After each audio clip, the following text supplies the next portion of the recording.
안녕하세요. 오늘 뇌과학과 AI, 시냅스에서 초지능까지라는 주제로 여러분과 함께 지적 여정을 떠나게 된 김선휘입니다. 우리는 인간의 뇌 속 작은 신경세포의 작동 원리에서 시작해 어떻게 그 아이디어가 세상을 바꾼 인공지능, 특히 오늘날의 챗GPT와 같은 거대 언어 모델로 발전했는지, 그리고 인류의 미래를 바꿀지도 모를 인공 일반지능 AGI에 대한 논쟁까지 따라가 볼 것입니다.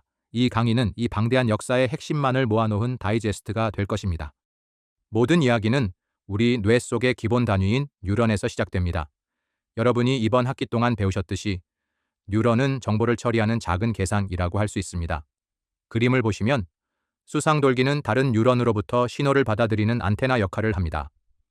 이 신호들은 세포체에서 하나로 합쳐지죠.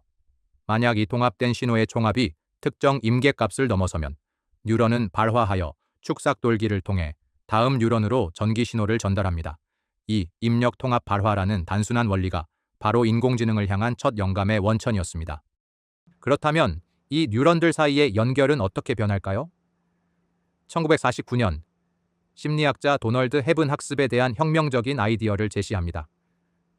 바로 함께 발화하는 뉴런은 함께 연결된다는 헤베 원리입니다. 이것이 무슨 의미일까요?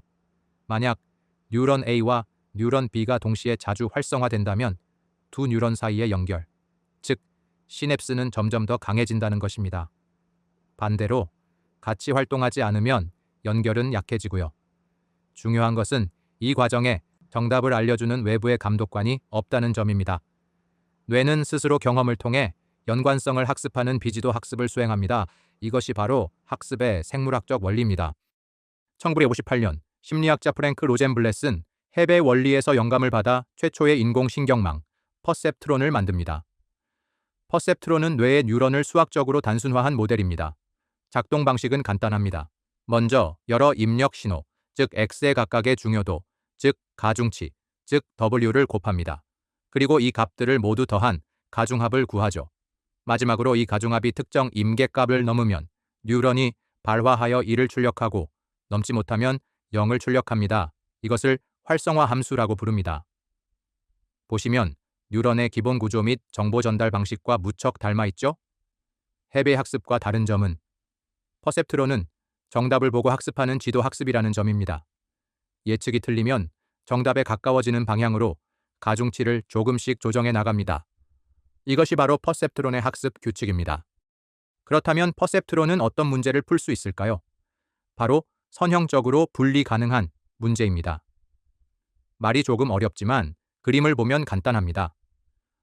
데이터를 좌표 평면의 점으로 나타냈을 때 하나의 직선으로 두 그룹을 완벽하게 나눌 수 있는 문제를 의미합니다.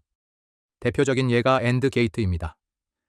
입력값인 x1과 x2가 모두 1일 때만 출력 결과 y가 1이 되는 구조입니다. 퍼셉트론으로 어떻게 구현할 수 있을까요? 그래프를 보시면 결과가 0인 빨간 점들과 결과가 1인 파란 점을 하나의 직선으로 깔끔하게 나눌 수 있습니다. 퍼셉트론은 학습을 통해 바로 이 선을 긋는 법을 배우는 기계라고 할 수 있습니다. OR 게이트 역시 마찬가지로 선형 분리가 가능합니다. 입력값인 x1 또는 x2 중 하나 이상이 1일 때 출력 결과 y가 1이 되는 구조이죠. 하지만 퍼셉트론의 영광은 길지 않았습니다. 곧 치명적인 한계가 드러났는데 바로 XOR 문제였습니다. XOR, 즉 배타적 논리합은 두 입력이 서로 다를 때만 1을 출력하는 간단한 연산입니다. 오른쪽 그래프를 보시죠. 결과가 0인 빨간 점들과 1인 파란 점들이 서로 대각선으로 마주보고 있습니다. 여러분, 이 두 그룹을 단 하나의 직선으로 완벽하게 나눌 수 있을까요? 불가능합니다. 퍼셉트론은 이처럼 간단한 문제조차 풀 수 없었습니다. 1969년 마빈 민스키와 시모어 페퍼트는 퍼셉트론이라는 책에서 이 한계를 수학적으로 증명했고, 이는 AI 연구에 대한 기대를 급격히 냉각시킵니다. 이로써 AI 연구는 1970년대 중반부터 약 10년간 혹독한 첫 번째 겨울을 맞이하게 됩니다. 하지만 AI의 겨울을 불러온 것은 이뿐만이 아니었습니다. 당시 연구자들은 10년 안에 기계가 인간을 이길 것이다 와 같은 성급하고 과장된 약속을 남발했고, 이는 결국 큰 실망감으로 돌아왔던 것입니다. 그렇다면 XOR 문제는 영원히 풀 수 없는 난제였을까요? 해답은 놀랍게도 층을 더 깊게 쌓는 것에 있었습니다. 바로 입력층과 출력층 사이에 은닉층이라는 새로운 층을 추가하는 것이죠. 이를 다층 퍼셉트론 또는 MLP라고 부릅니다.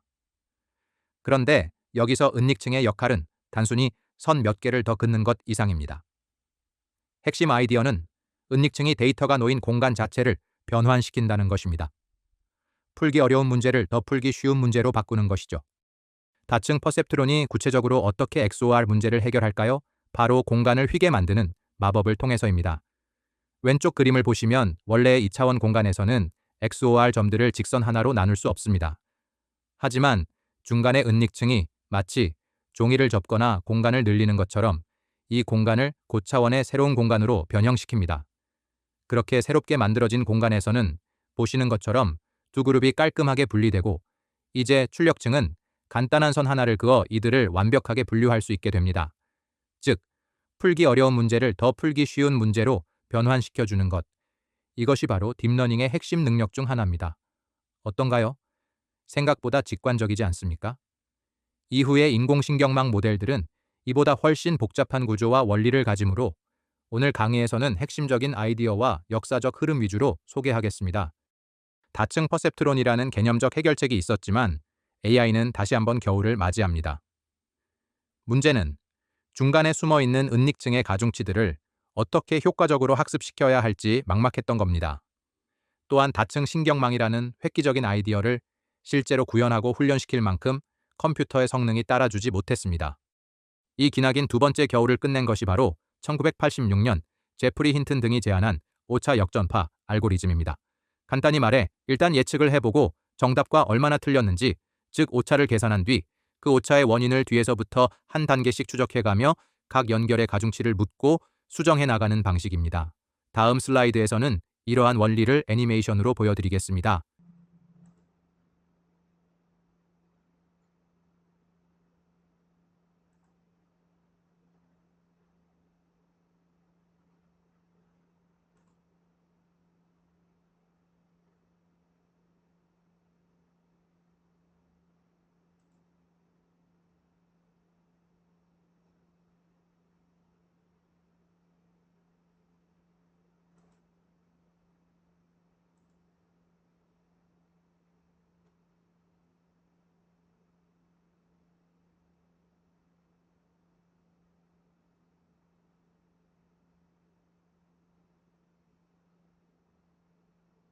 여기 링크와 QR코드를 따라가시면 방금 보신 영상을 직접 손으로 실행해 볼 수 있는 인터랙티브 프로그램이 있습니다.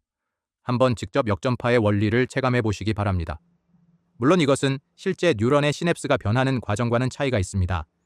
우리가 맨 처음 봤던 해비 법칙은 주변 뉴런들의 활동만 보고 국소적으로 연결이 강해지는 방식이었죠. 반면 역전파는 전체 네트워크의 최종 출력에서 발생한 오차라는 정답 정보를 모든 뉴런이 알아야 하고 이를 역방향으로 전달받아야 합니다. 이 두 가지는 생물학적으로는 일어나기 어려운 일로 알려져 있습니다. 즉, 역전파는 뇌를 완벽히 모사했다기보다는 뇌에서 영감을 얻도해 미분이라는 강력한 수학적 도구를 활용하여 학습 효율을 극대화한 매우 성공적인 공학적 해법이라고 할 수 있습니다.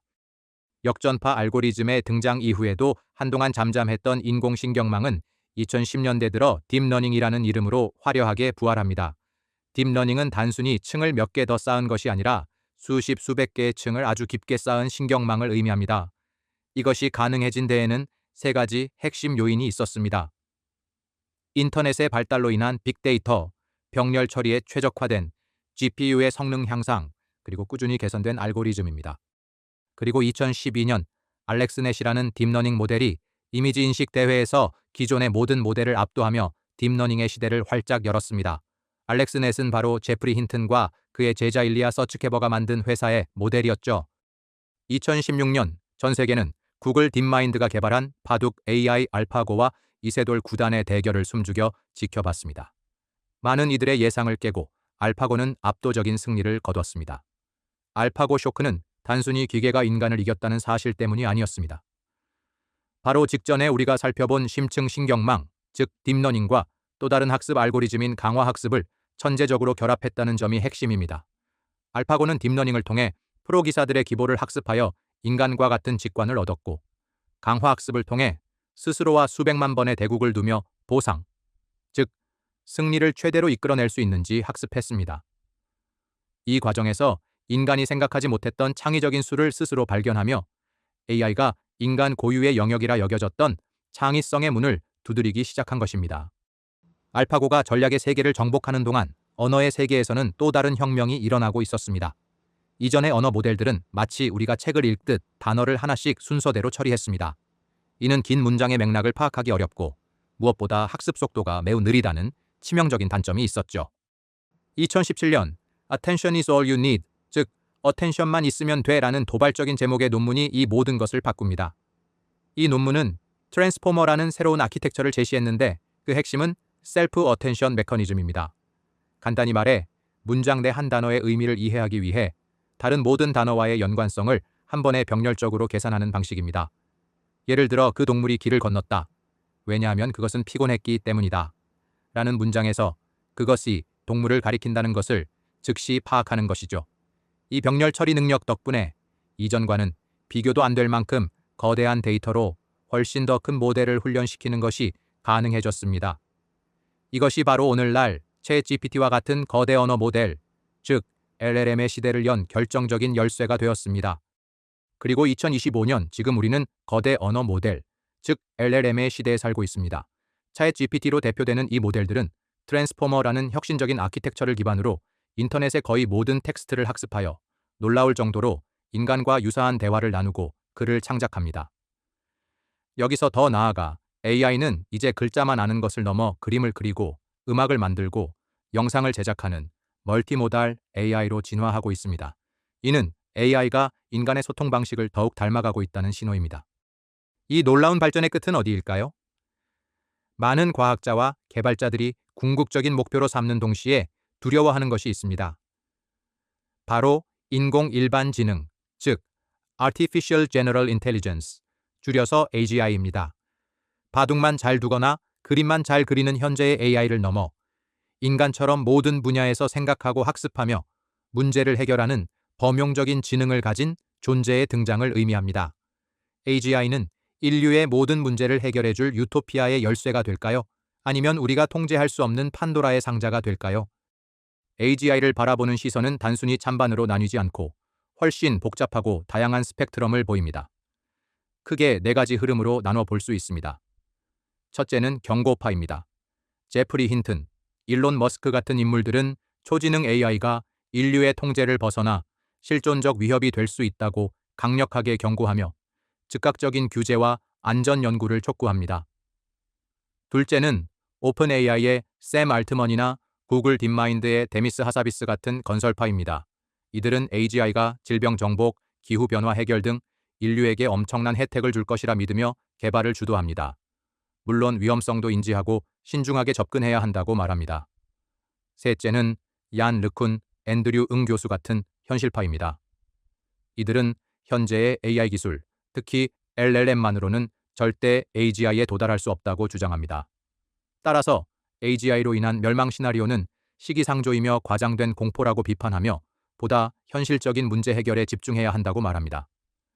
마지막으로 구글의 순다르 피차이 CEO 같은 관리파가 있습니다. 이들은 AI를 정의나 불처럼 인류에게 큰 영향을 미칠 범용 기술로 보고 특정 기술보다는 사회적 책임과 윤리, 그리고 기술이 가져올 충격을 어떻게 관리할 것인가에 초점을 맞춥니다. 이처럼 누구의 예측이 맞을지는 아직 알 수 없으며 기술의 미래는 이들의 논쟁과 경쟁 속에서 만들어지고 있습니다. 오늘 우리는 뇌의 작은 뉴런에서 시작된 아이디어가 어떻게 퍼셉트론을 거쳐 알파고와 챗GPT에 이르렀는지 그 위대한 여정을 함께 돌아봤습니다. 뇌를 이해하려는 호기심이 결국 뇌를 닮은 기계를 만들었고 이제 그 기계는 다시 우리 자신을 돌아보게 하고 있습니다. 기술의 발전은 멈추지 않을 것입니다. 중요한 것은 이 강력한 힘을 가지고 우리가 어떤 미래를 만들고 싶은지에 대한 끊임없는 질문과 고민, 그리고 사회적인 논의일 것입니다. 그럼 한 학기 동안 공부하시느라 수고하셨습니다. 또 봅시다. 언젠가 말입니다.